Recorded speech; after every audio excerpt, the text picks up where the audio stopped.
Hey everybody, welcome back. I am here with my good friend Ocean Robbins, who's doing some really amazing work in this world. Ocean, welcome.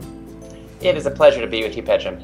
Oh man, it's been really fun since I met you, I don't know, maybe several months ago now. Our dialogue has just gotten more and more fun because you're out there fighting the good fight and really trying to make major, not even trying, making major shifts in the food system and the food shed and how we look at food. And so your message is really integral to what we've already, tried to establish in the movie. And now we're trying to follow up to say, okay, guys, you're inspired, you get it. The food might not be clean. The meats that you're eating might not be as good for you as you thought. Now, what do you do about it, and how do you do it without breaking the bank, and how do you do it, in a step-by-step fashion so that you can enjoy your life and start to do better and better instead of stress out about food all the time? And yeah, go ahead. Yeah, I mean, it's true. We got a daunting task in front of us because we live in a toxic food culture. I mean, just getting right to the point, we live in a context where what's considered normal is eating food that is full of antibiotics and pesticides and hormones, that's a product of cruelty to farm workers and animals, that's exploiting the environment and jeopardizing the future of life on this planet. We're used to eating food that is about short-term pleasure and corporate profits and not about our health, our well-being, our joy, our thriving. And, food is an intimate communion with life. Every bite we take, we are literally taking into our bodies, we are becoming that which we consume. And so when we consume products of greed and exploitation and violence, then what are we doing to ourselves? No wonder we have rampant levels of illness in our society today. We are literally feeding our bodies and nourishing our lives and getting our energy from sources that are so contaminated with the toxic food system. And I think that the awesome thing, and you're all about this, is that we can reclaim our relationship with food and make it an act of liberation for our bodies and our spirits. And when we do that, the whole world benefits. You know what? I love that message because people make it more daunting than it is. It's like, okay, yes, we got duped and food got poisoned and we all started eating it, and we thought that eating out of boxes and bags and packages and all this was okay because somebody out there was looking out for us and our well-being or our best interest. And we now know that that's not the case, and we need to understand that we have to look at everything and be very mindful about what goes in our body.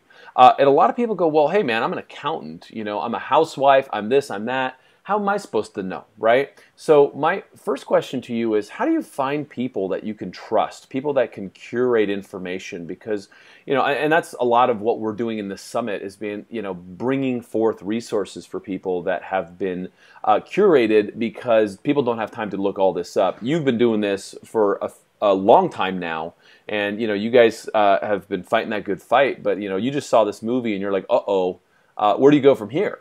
Yeah. Absolutely. Well, one of the challenges in the food world is that you've got a lot of different people promoting their agendas. And, if you follow every major diet out there, you'll be left with water, if that.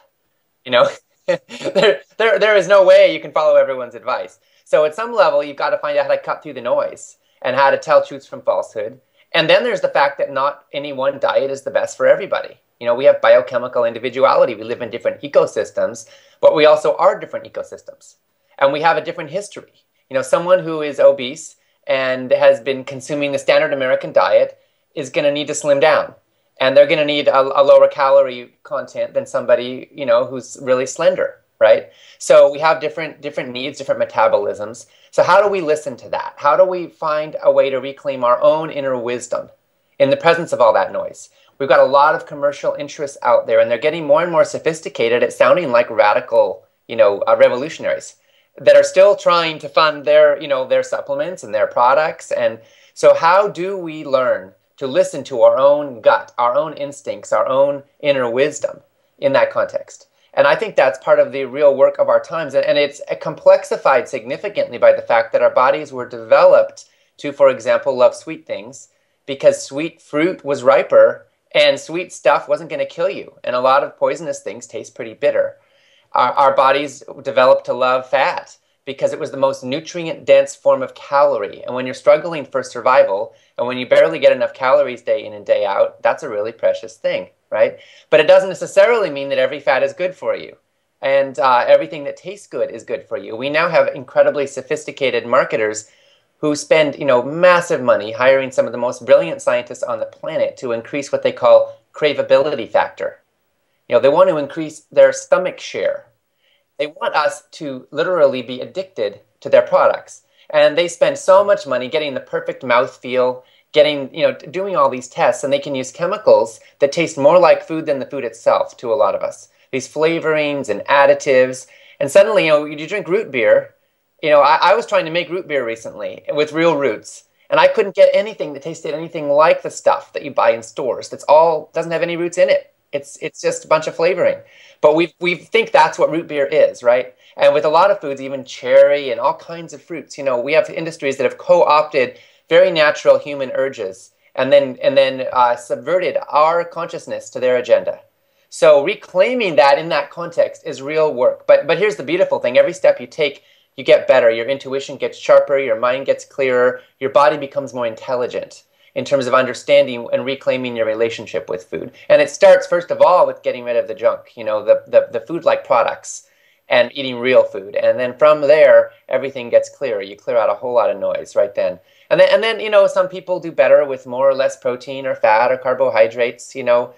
Gluten is really controversial right now. A lot of foods are controversial right now. My personal perspective is that we do have to find out for ourselves what makes sense to us. And almost universally, less sugar, less processed junk, less white flour and refined products, and less animal products coming from factory farms and confinement animal feeding operations. These are like across the board things that are going to make almost everybody healthier. Ocean, I want to talk about meat because it's such a nasty, nasty subject. Once you start looking just underneath the rug that we've been sweeping so much under, it becomes horrifying what we're doing to these poor animals. And I'd love for you to really bring that out and let's see if we could find some reasonable solutions for our listeners in how they would consume animal proteins if they choose to do so.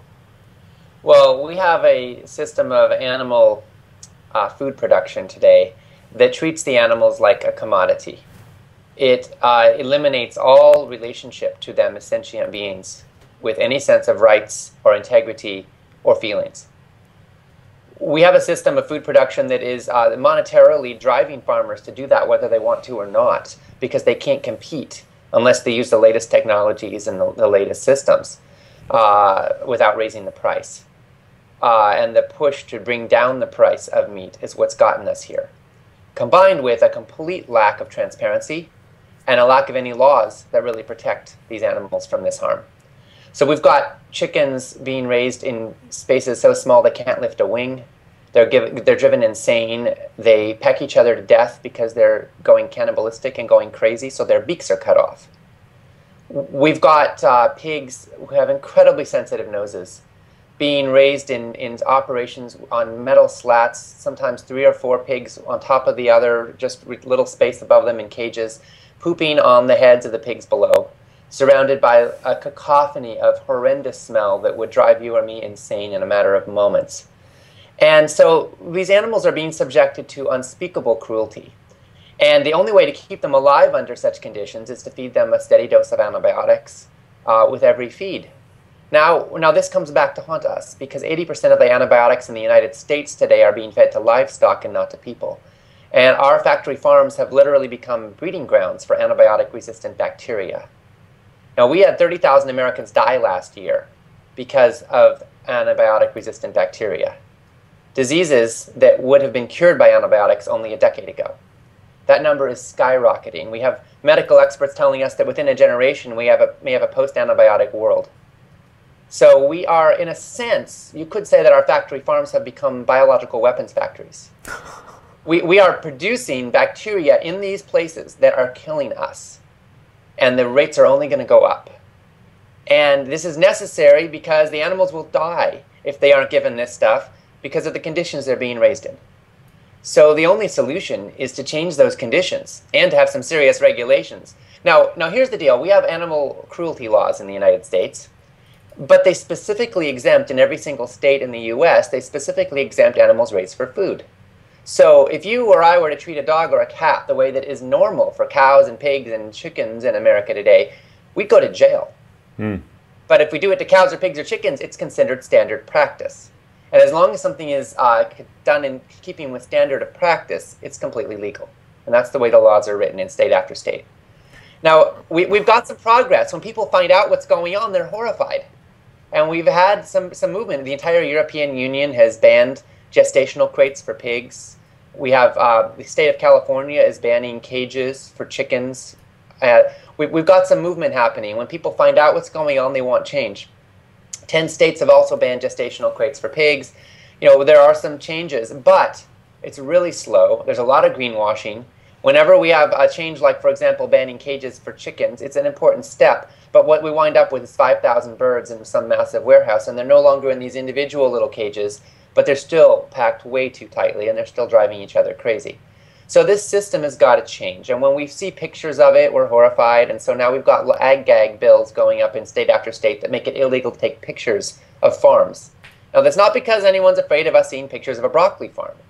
They don't want us to see pictures of confinement animal feeding operations and the way the animals are being treated, because they know that we're outraged when we see this. No one wants to eat a product of a system like this. But we are. And the sweet little packaging and the nice pictures of happy animals on the package makes us feel better. Now, we've got a lot of so-called clean meat and green products coming out right now, and you know, a lot of people are excited about that, and there is some progress there. But I have to say that if you want to eat an animal product, I highly recommend you visit the farm that it comes from. See if you can actually see how these animals are living. And if possible, and you may find this very difficult, see if you can see how they're killed. Because typical, you know, and it's not enough that a cow lives and grazes for a while. Where does it finish? Does it end up in a factory farm eating grain, being confined terribly? And most, I think, typically today, any large scale, anyone who wants to sell grass-fed beef is actually going to have it slaughtered in a conventional slaughterhouse. Because they don't have the infrastructure to do it themselves. Exactly. And then they're still going to be subjected to a very terrifying situation that most of us don't even want to think about. Wow. You know? So the reality is that it's very difficult to have animal products and consume them today in a way that's ethical. But, you know, there are people working at it for sure. I think one of the things I face is that even if we were to go entirely towards more humane animal products as far as how the animals live, and we can come to terms with the fact that they may be killed at the end, we're still going to have to eat a lot less of them. Right. Because our life support systems, our planet cannot afford to cycle. The amount of resources it takes to produce animal products is just more. Because, you know what, they're eating green stuff their whole lives, and then they're converting it to animal flesh, but it's not very efficient. I mean, biomass-wise, we're a lot better eating the green stuff directly from a resource perspective. So, you know, there are people who feel like there are nutrients that some people get from animal products that can be useful. I personally think that whether you choose to go vegan or go plant strong, or, you know, really be careful about where you source animal products from, the reality is that we need to move in a direction as a society. We can't afford grass-fed beef on the scale of beef that we're consuming it today. We have to cut down every forest on the planet in order to provide that, because there isn't enough grassland. Now, we can produce more of it. We can do better, absolutely, but we're also going to have to do less. And that's an important part of our vision in the food revolution, because I want to see a world where everyone can have enough to eat and where we can live in sustainable harmony with this planet. And part of how we're going to get there is going to be lessening our ecological footprint. And consuming less animal products is just a crucial part of that. Yeah, I mean, that sounds like such a lofty goal, but I don't think there's a single person, especially someone who has children out there, that wouldn't nod and say, yeah, that kind of makes sense, right? Like, this is suicide. And so you made a point that really kind of struck me, in that there is no regard for the fact that these are sentient beings, right? And so the entire thing is kind of like this dark spell where you're taking life and abusing it and you know, really denying the fact that it's this miracle of life and these are creatures that cohabitate this planet with us. And then you run them through your slaughterhouse and you do all this, and you pull up into your, you know, Wendy's drive-through or Jack in the Box or wherever it is that you're getting your feed that day, and you say, well, would you want a chicken sandwich, a fish sandwich, or a burger? And you're like, I don't know, how about a burger? That's what I feel like. And I don't think people are connecting the dots that somebody actually went and killed this animal and processed the meat and all this stuff and created this burger. It's just this patty that's wrapped in this thing, wrapped in paper, and it's so abstract, right? It's not connected to what's actually happening. So one of the things I really enjoy telling people to do is, if you're going to eat meat, go kill one, right? Go kill an animal and see what that feels like. It's heavy, man. It's not cool. It's you really develop a respect for life, and you would change the way you do things. And I mean, there's things called lentils that happen to be actually good for you and have a footprint that isn't going to destroy the world. So then, okay, say I'm a super carnivore and I'm listening to this going, oh my God, I can't believe these hippies are telling me I got to give up my burgers. You know, no way. And maybe a step down from that, saying, okay, I kind of understand now, you know, what would I do to start shifting, right? Yeah. What are the steps, Ocean? Like, how do I go from like super American steak and potatoes to a more sensible diet? Well, I believe in adding more of the good stuff as well as trying to cut out the bad stuff. So I really think we need to look at food, you know, from a very positive perspective. And so the question is, what's going to nourish us? What's going to help us thrive? And for most people, that's more vegetables and more fiber. Only 5% of the people in the United States get the recommended amount of fiber. We get, you know, you talked about it in the movie, you know, we got 100 grams of fiber a day back in paleo times. You know, we're lucky if we get 10 grams a day in the United States today, you know. So more fiber, and you know what? There's no fiber in animal products. Zero in any animal products. So if you want more fiber, you're going to look to the vegetable kingdom. And of course, you're also not going to find fiber in refined flour or refined sugar, but you are going to find it in vegetables and in whole grains and in beans and legumes. And so these are places where we can look to increase our consumption and find recipes that we like. You know, if you can find, most of us only have maybe 10 or so things that we cook. Let's face it, if that, and we cook it fairly regularly, and that's a pretty good portion of our diet other than what we may eat out in restaurants. So if we can find restaurants, change where you shop, change where you go, and change what you know, your basic starting rotation in the kitchen, one recipe at a time, and take steps. You realize that you're not going to get to perfection overnight, because perfection isn't just about what you eat, but it's also about what you like and finding what you like. Because let's face it, you're not going to stick with something if you don't enjoy it. Ultimately, when it comes down to it, if you associate healthy food with misery and deprivation, you're not going to stick with it. So how can you bring joy and pleasure and enjoyment to it? And I think we've got to rewire our brains.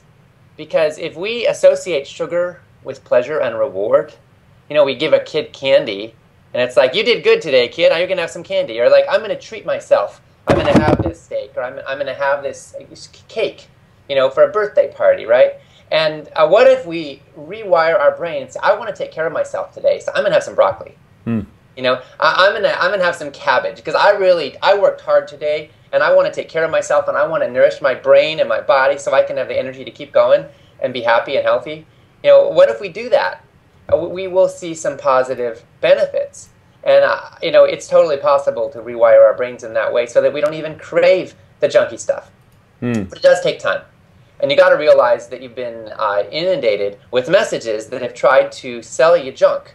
You know, the amount of advertising money that is spent on junk food is massive. 99% of the ad budget is going to junk food, because that's where a lot of the profits are, and the high shelf life is. Fresh food doesn't get a lot of ad play, you know, and we are affected by that. So we've got to rewire ourselves. We've got to counter that with positive messages that will help us to be drawn to the foods that are good for us. And every step you take builds momentum. So when you take, you know, it may not be a big step, but what matters the most is that you move and keep moving and keep going. And healthy habits is so much more important than a healthy meal, right? Because you stay with it. It's the stuff you do day in and day out that matters. The other thing is get support for yourself. Don't try to go it all alone. Find friends, find allies, find peers who will help you. Maybe you all try to go in a healthy, plant-strong direction together. Maybe you all give up donuts together. You know, maybe you talk to people at your workplace and say, "Hey, let's get the donuts out of the coffee stand." You know, maybe you find some folks who say, "Hey, can we share a meal once a week that's healthy? I'll make it one week, you make it the next week, and we'll talk about it." Maybe you find friends who want to have a healthy food potluck once a week or once a month. You know, but you get support. Because we're social creatures and food is so social, you know. The act of breaking bread together down through history has been an act of communion and connection between people. You know, to share a meal is a way of bonding with somebody. So we've got to find ways to help our social lives and our needs for intimacy and connection be congruent with our healthy choices. If you feel like you've got to be isolated and alone and lonely in order to be healthy, it's not going to stick either, right? Good luck with that, right? Yeah. So then that social nature of food and communing and breaking bread and all these wonderful things that used to be how it was, it seems to me that a lot of that was intercepted in the last generation or two by this thing called the boob tube, right? Where now it's like you don't even face each other eating a meal. You sit down and watch a show while each eating your meal and getting fed whatever, you know, propaganda is coming in through the TV. And so, and a lot of people don't even have people to dine with, right? Like it's a lonely world. And so how can we get people to kind of get back together and unplug from the dumb TV and be able to, you know, interact with humans again? Because it's almost like a behavior that we've forgotten about in a lot of ways. Yeah, well, I mean, I think we're lonely as a people today.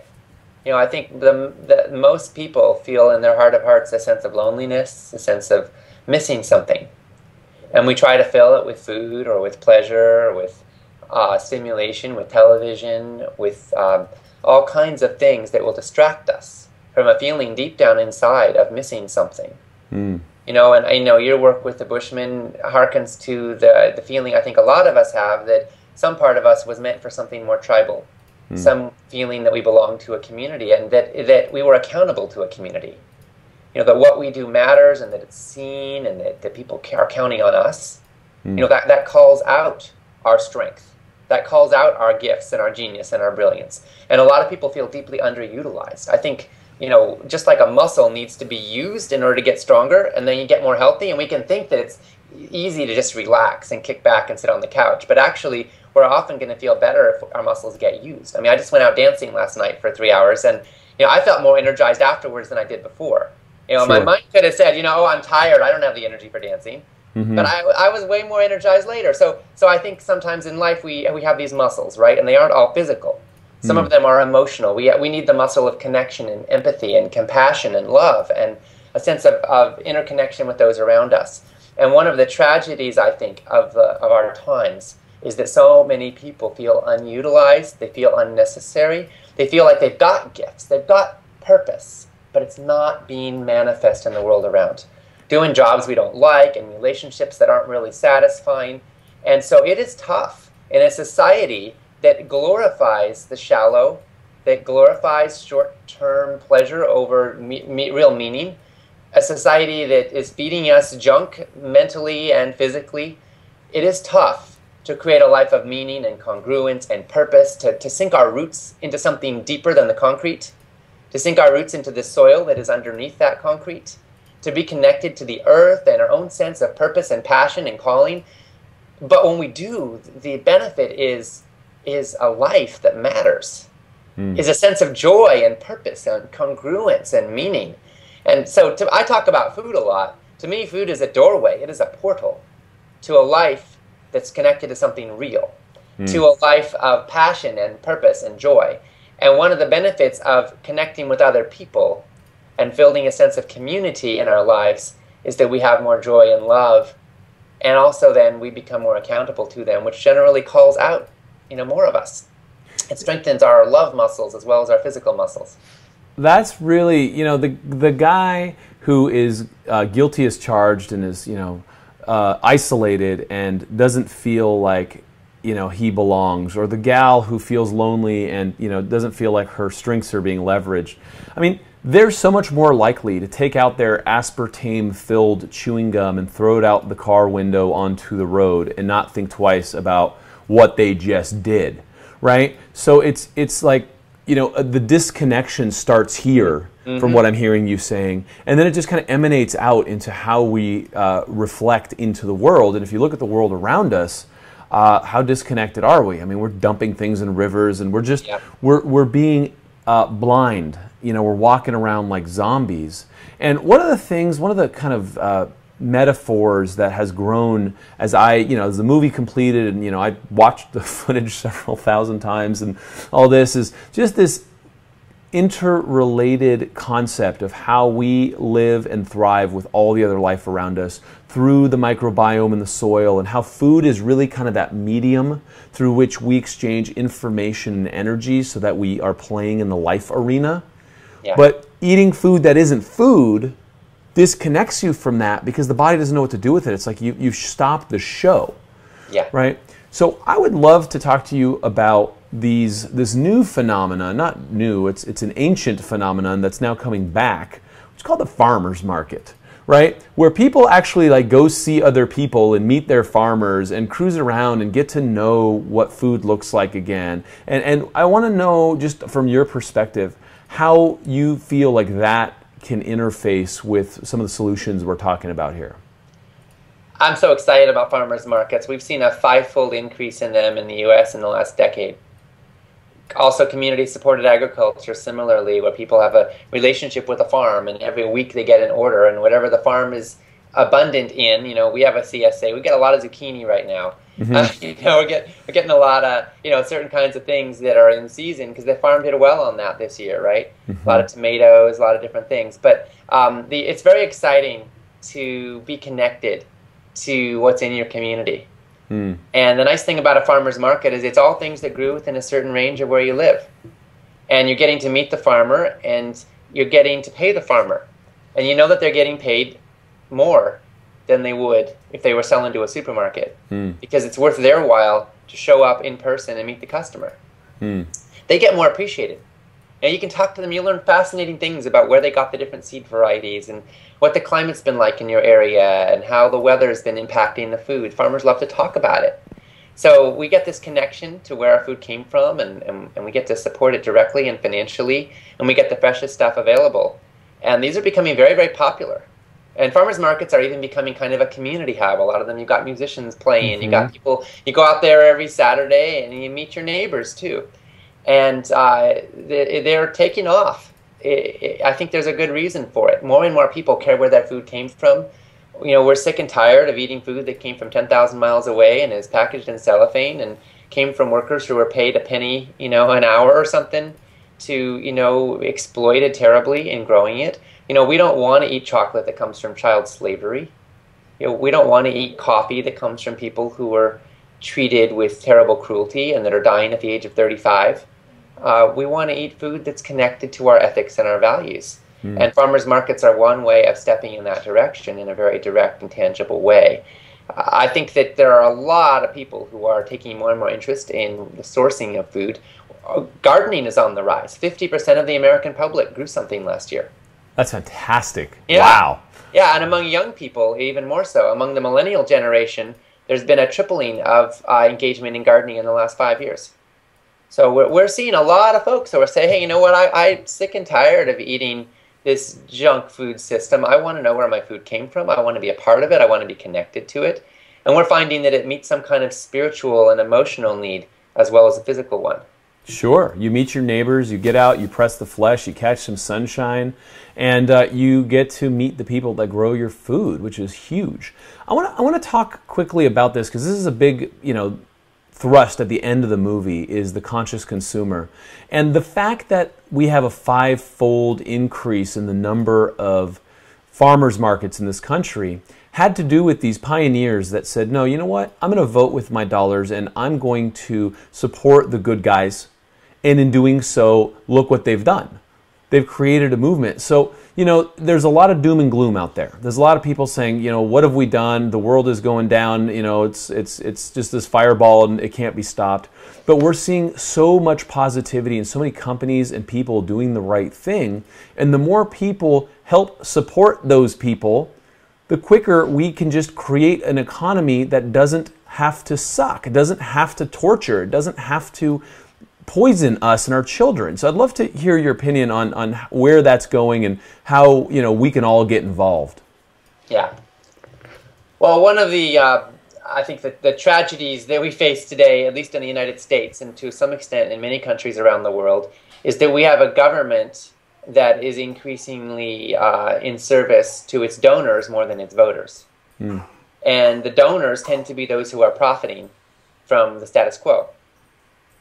So that this is a real threat to our democracy, I think. And we have 30 lobbyists for every elected member of Congress in the United States. These folks are inundated with agendas and perspectives and lobbying dollars and political donations upon which their careers depend, that are trying to reinforce established agendas, and it's working. Mm-hmm. So for the most part, our political leaders are not going to do anything to radically challenge the status quo that put them in office and that finances their continued representation. Mm-hmm. Therefore, we have to look at the fact that our dollars are also votes. And more companies are accountable to their consumers and to public perception as information gets out, as we have more transparency. Mm. Now people can know about child slavery, and there's pressure on Nestle to stop sourcing chocolate from the Ivory Coast. 50% of the chocolate in the world comes from the Ivory Coast. Most of that is a product of slavery. Nestle is deeply implicated in the continuation of millions of people living in slavery today. But people don't like that. And the world gets out about that, and Hershey's and all the rest. The word gets out about that, and suddenly the company starts to become more accountable. Mm. So I think we are seeing a rising tide of consumer engagement, where companies fear the wrath of the blogosphere if some of their actions get out. Mm-hmm. And we are seeing them change policies in many cases in response to that, not because of government intervention, but because of consumer demand. And I think there is a room for a huge growth curve in this regard as we create more. And I think a lot of folks are working on apps and other systems for increasing accountability of what corporate practices are. And I think we're going to see major change in that in the coming years because people care. We've got this huge gap between standard of practice and people's own ethics and values and sense of integrity. So you get we get transparency, and suddenly policies are going to change. One of the places this shows up very dramatically is with genetically modified organisms. 93% of the American public supports labeling of GMOs, and yet we don't have labeling. And our political leaders are doing nothing about it because the established interests are profiting from the status quo, and they want to keep it that way. However, consumer demand is rising fast, and we've got ballot initiatives in 26 states right now organizing around this issue, and it's going to keep going because people want to know where their food comes from, and they want to know if their food was a product of genetic engineering. And this matters to us. It matters to us because we just simply feel like we should have a right to know. It also matters because GMOs are directly linked to a system of agriculture that's far more pesticide intensive, and that's giving more and more power to a few corporations and taking it away from our family farmers and our communities. So people care about this, and they want to know what's in their food, and there may even be significant health concerns about GMOs. And labeling is sort of a no-brainer to most of the public. And I think it's a place where once we get labeling, the next step, obviously, is that some people will probably avoid foods that contain GMOs, which may actually change agricultural policy. But it all starts with information. You always got to keep your guard up in this world. I'm going to tell you a quick story how, we just had a baby boy, and we went to this reputable pediatrician. And so I show up, my wife's seen the guy once. I show up and he says, so, how you feeding him? What are you doing? And I said, listen, I did a bunch of research. This guy doesn't know who I am, right? I did a bunch of research, and we have goat milk formula from grass-fed goats that in New Zealand that were the cleanest source we could find. And we're shipping it in, and we're doing all this stuff. And the guy looks at me and goes, goats? We don't know anything about goats. And I said, you don't know anything about goats. And so he immediately starts reprimanding me, not realizing I'm a physician, not realizing who I am, right? Reprimanding me about doing something outside of his box. And I said, So I just stopped. I don't argue with idiots. And I basically said, okay, so what would you have me feed my son? He says, Nestle makes this wonderful formula, right? And so I'm sitting here looking at this guy saying, do you have any idea what Nestle does? And the first two ingredients are just sugar, and they create a sugar addiction in a child before they could even, move their arms and flail it around. And the point I'm trying to make here is that they have infiltrated the medical education. They have infiltrated a lot of establishments that we have grown to trust. And so you really need to understand that there's no stone that should be left unturned in the way this world is working, because as these guys are flailing saying, oh my God, our profits are going down, they'll get dirtier and nastier and try to feed us that junk wherever they can. And so there's this like really positive side of everything that Ocean Robbins is talking about here. And then there's this kind of darker side of what these guys are doing in their struggle to stay alive. And we're not saying kill these guys. We're just saying we're creating an opportunity for them to do the right thing and blossom into what we want, which is to not be poisoned, to, maybe have food that looks like food and all these types of things. So how do we, let everyone on the ark? How do we not get into this polarized war, good guys versus bad guys and all this? And how do we get our neighbors who work at Nestle to understand that that's not okay and those practices don't work for us, and to just start manufacturing things that we would care to buy, right? And bring them all along and just change the industry? Well, I mean, the first thing is that I have a grand vision of changing the norm, so that it becomes easier to get healthy food, and so that we can all have corporations that are actually accountable to our well-being. And I have no illusion that we're going to get there anytime right away. So my first step is that as individuals, we actually need a food revolution. I'm not interested in just trying to make a horrible system a little bit less horrible. Sure. I mean, that's good. That's a step. But as individuals, you and I aren't satisfied with that. I don't want to have a few days of less misery and be mostly miserable. You talk about your child, your baby, and congratulations again. Thank you. The journey of parenthood is precious and extraordinary. We touch the future in that, right? Mm-hmm. And it evokes more love than I think we even knew was possible, because there's such a devotion, there's such a pure, unconditional love that emerges. And in that spirit, I want to call on all the mama bears and papa bears out there to recognize, what an injustice it is that a third of our kids are expected to get diabetes, that 40% are expected to be obese. And we've got doctors that are still recommending formula with all that we know about breast milk and how much better breast milk is for babies. We still have doctors recommending formula. It is unbelievable. Now, it's true, babies grow faster on formula than they do on breast milk. But is that a good thing? With an obesity epidemic? A nice plump baby, well, that's very nice, but look at where we're headed as a society. And this obesity and diabetes epidemic are tragic. So too is the fact that 85% of our elders age 85, 50% of our elders age 85 and over have Alzheimer's or some other form of dementia. 50%. It doesn't have to be this way. We know undeniably that we can do so much better. We could reverse most of the cases of diabetes and obesity with improved diet. We could actually not reverse, but eliminate, prevent a large number of the Alzheimer's cases with a healthier diet. The Chicago Health and Aging Project did a study of 7,000 people over the course of many years. They looked at their diets and they looked at their Alzheimer's rates, and they tracked them, and what they discovered was extraordinary. Their bottom line conclusion was that we could extend healthy brain function by an average of about 19 years. And in their case, their top recommendations were to consume more plants and less saturated fats. Now, obviously where the saturated fats are coming from matters, and what plants matters, but I'm just talking bottom line here. Basically, a more plant-strong direction was going to be really key based on their data over the course of 7,000 people in the whole Chicago area, broad range of socioeconomic backgrounds.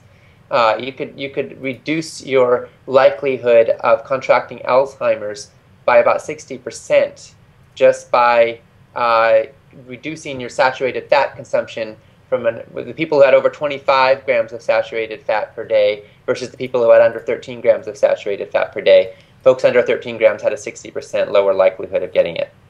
So, when we look at these epidemic rates of Alzheimer's and diabetes, and not to mention heart disease and cancer, and the toll they're taking on our economy, on our families, on our lives, on our loved ones, on our kids, this is devastating, and we can do better. And so while I absolutely want to see, Twinkies getting healthier and McDonald's using less oil in their French fries and getting away from trans fats, the ultimate reality is we've got to radically change where we source our food. And I think corporate America is not going to start listening until we just pull our money out of their systems. They'll follow the money. Yeah, and they are, they're buying up the natural foods industry too. Right. Because they see that there's money in that. So about 80% of our so-called natural brands are now owned by large-scale corporations that also make junk food. And they're seeing that there's money in that. I think the power in that is that they become more accountable to natural foods consumers. I mean, Coca-Cola has been making a lot of money recently selling Honest Tea and Adwala and Zico coconut water and Dasani bottled waters and vitamin water. In fact, more and more of their profits as a company are coming from so-called natural brands that they market, rather than the sugary soft drinks that they're known for. This creates an opening, and we're now pushing Coca-Cola to stop funding the fight against GMO labeling, and we're focusing on a boycott of the natural brands they own, because we think that could be a leverage point.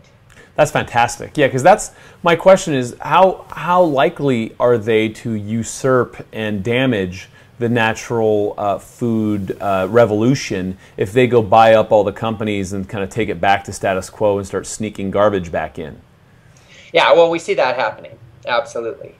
And the reality is that we have to keep them accountable. And in a biodiverse ecosystem, when something doesn't work, something new comes along. When something doesn't work, it dies eventually. And something new will take its place. And in the food world, what we're seeing is that there are new innovations. And before long, we're going to have people who are not satisfied with the organic label because we want more. And we realize that Organic Incorporated is following the letter of the law, but when you get organic food at Walmart that's grown in China, you can pretty well guess that it's not true to the spirit of the local thriving food economy that a lot of us are wanting. And so then we start to see new levels, where you've got biodynamic farming, and you've got new labels and new certifications and fair trade. And what's even better than fair trade? And what about fair trade right here in the United States? How are the farm workers treated? And what about unionized labor conditions? And so as we see more and more ways of understanding and bringing transparency to our food systems, we realize it's a lot more complicated than the good guys and the bad guys. But the exciting thing is that there are new opportunities opening up more all the time. We have a thriving market. We have a hunger, frankly, for change. People are sick of being sick. We're fed up with toxic food, and we're eager, we're passionate about making a difference and reclaiming our lives and our food systems. And so in that context, it's like this potent, dynamic, alive environment in the food world today. And so, absolutely there's going to be efforts by corporate America to buy up the natural brands and then to move them towards whatever will sell in the mass market. And then we'll find new alternatives emerging. And so, it's an exciting time to be alive. You got to keep asking questions. You got to keep learning. You got to keep growing. A company that you trust, you'll suddenly find out was bought by somebody. Tom's of Maine was this trusted brand for decades, and then they were bought, by a big toothpaste company, and they started using ingredient sodium lauryl sulfate, which Tom Chappell, the founder, had written in his book, "I will never use sodium lauryl sulfate." Now it's in every Tom's of Maine product. And the company says it's fine. But Tom didn't think so. Right. So we've got this process that happens. At the same time, you keep learning. Now there's new natural toothpaste companies coming out. Tom's of Maine is in every supermarket. Right. Or in every drugstore. But now there's new things that are where Tom's of Maine used to be that are just in the natural stores.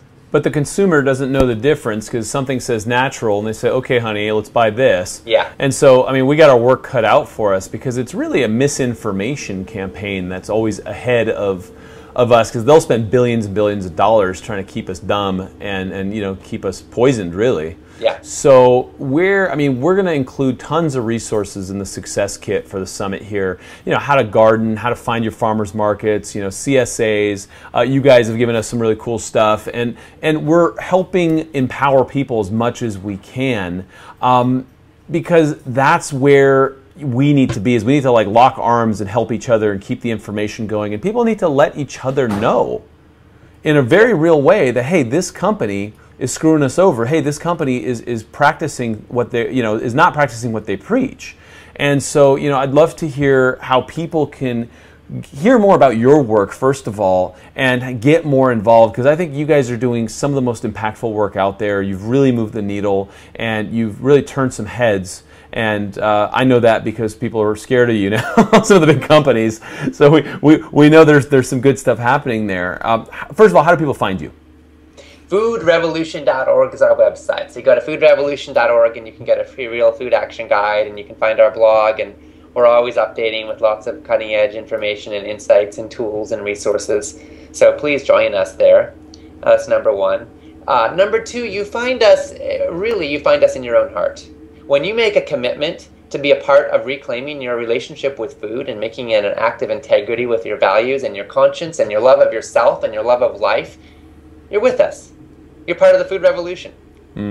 And so ultimately, that's my vision, is I want to invite you to join us in taking a stand for your own well-being and the well-being of our future.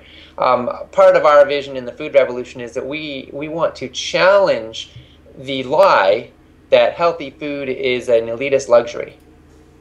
We want to state that it is actually the people of color and the people of low income that are paying the greatest price for a toxic food culture, that are subject to the worst food conditions, that have the least access to or opportunity for healthy food, and that are suffering the most from diabetes and heart disease and obesity and cancer and Alzheimer's and all the other crises that are plaguing our people, and that are dying earlier and that are living more miserably as a result.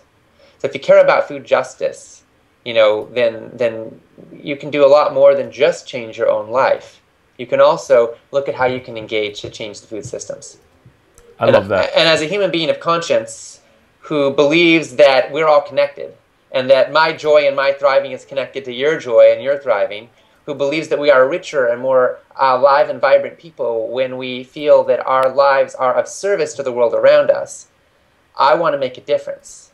I want to make a difference for my own life, and I want to make a difference for the lives of those I love, which frankly, I want to be as many people as possible. And so the food revolution is about a lot more than just personal food choices. It's all about that, but it's also about changing the systems, changing the world, really, so that we can have an opportunity for thriving for everybody. And I'm not okay with kids suffering from diabetes and obesity and feeling like it's their fault. Being teased at school and feeling ashamed of how they look and not realizing that they have been addicted intentionally to junk food by forces. The biggest drug pushers of our times, don't sell cocaine and crack. They're selling sugar and processed junk. And they're pushing it through our pediatricians. They are. And the advertising budgets. And, we've got our work cut out for us if we want a healthy food system. But you can find us in your own heart, in your own activation, in that place inside you that says, you know what, I want to say yes to making a change in my life and in my world. And, wherever you are on the spectrum, you can make positive steps. Even if you think you're eating a pristine diet, I swear there's steps you can take to be an activated force for greater good. So, and it's not about signing a purity pact. It's not about being perfect. It's not about, becoming more vegan than thou, or, more raw than thou, or becoming breatharian, or who knows what. It's about eating good, real food and thriving and having joy in your life and bringing your life into integrity with what you care about. Now, of course, we're going to slip and we're going to indulge and we're going to make choices that sometimes involve some degree of compromise. The question is, how do we keep getting up when we slip? How do we keep going? How do we keep putting one foot in front of the other and stepping forward? Because ultimately, it's not about being perfect. It is about doing our best to be in integrity. And when you're in integrity, when you're aligned, like a car that's aligned, if the wheels are all going in the same direction, you're going to get better gas mileage. So when you're in integrity with your conscience, you're going to suddenly find that all kinds of things get easier. And as you start eating better, you start having more energy, your family starts doing better, your community starts doing better. You can break bread with your neighbors again and get out there on the street and have the kids play and change our society back to something that, you know, we have a distant, I mean, I remember playing on the streets. I remember, you know, eating food that came from, you know, produce and not boxes. And then, you know, in the last generation or two, I mean, it's pretty much gone. I mean, it's just people don't know how to even prepare the food. So we've got our work cut out for us, but we're on the crest of a wave that's just rising right now, and it's a wonderful time to be alive. So Ocean, I really want to, I'd take my hat off to you if I was wearing one. You're doing some great work. Thank you for the resources in the kit, and we're going to help people help themselves, and we're going to do it together, and you are an integral part of that. So right on, man. Thank you for fighting the good fight and just doing this for our children and their children. Well, it's my pleasure. It's an honor. It's a joy. It's a privilege. It's a responsibility. And with knowledge comes responsibility. And when you get this knowledge, when you find out more about what's going on with food, you have a responsibility to act from it. You know, we all do. And how we put that into practice is as diverse as the human race. I think there are more than 7 billion parts to play in the healing of our world. You know, because we've got over 7 billion people on the planet. So we've all got an issue. And frankly, our heartbreaks and our struggles, as well as our gifts and our joys, are part of what shapes us and part of what empowers us to give what we got to give in this world. So, you know, I hope I'll be remembered, you know, more than as a food revolutionary. I hope I can be remembered as somebody who was passionate about love, you know, and putting love into action. And food is one place we can put love into action. And, you know, our world is crying out for love in action. So I want to thank you for, you know, the ways that you combine the spirit and the body and the planet together in your work. We're really in that together. We all deserve to thrive. Love it. You are a good man, my friend. You are a very good man. Ocean Robbins, you guys check him out, and I'll see you in the next interview.